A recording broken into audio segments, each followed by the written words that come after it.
గజం కేవలం 23,000 రూపాయలతో 165 గజాల భూమి కేవలం 38 లక్షలు మాత్రమే.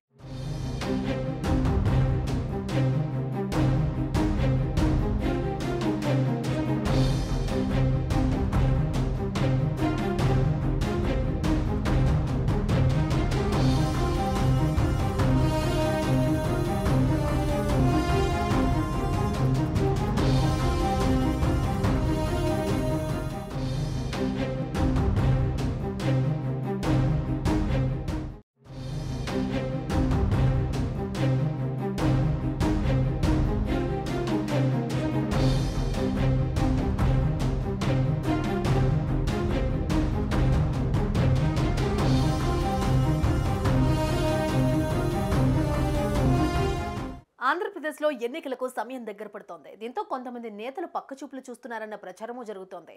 మాజీ మంత్రి బాలినేని శ్రీనివాసరెడ్డిపై కూడా పార్టీ మారుతారంటూ ప్రచారం జరిగింది. అయితే దీనిపై ఆయన క్లారిటీ ఇచ్చారు. వచ్చే ఎన్నికల్లో తాను వైఎస్ఆర్ కాంగ్రెస్ పార్టీ నుంచి, అది కూడా ఒంగోలు నుంచి పోటీ చేస్తారని స్పష్టం చేశారు.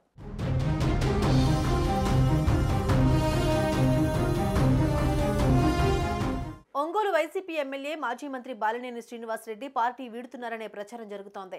ఈసారి ఒంగోలు నుంచి కాకుండా గిద్దలూరు నుంచి పోటీ చేయాలని జగన్ చెప్పడంతో ఆయన తీవ్ర అసంతృప్తికి గురయ్యారని చెప్తున్నారు. ఈ నేపథ్యంలో బాలినేని స్పందిస్తూ తాను పార్టీ మారుతున్నాననే ప్రచారంలో వాస్తవం లేదని చెప్పారు. టీడీపీ నేతలతో తాను టచ్లో ఉన్నాననే వార్తలు నిజం కాదని అంటున్నారు.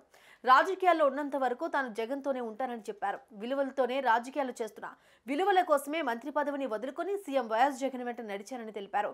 సామాజిక సమీకరణాల నేపథ్యంలోనే ఎమ్మెల్యే స్థానాల మార్పు జరుగుతోందన్నారు. ఇక వచ్చే ఎన్నికల్లో కూడా తాను వైసీపీ అభ్యర్థిగా ఒంగోలు నుంచే పోటీ చేస్తారని బాలినేని తెలిపారు.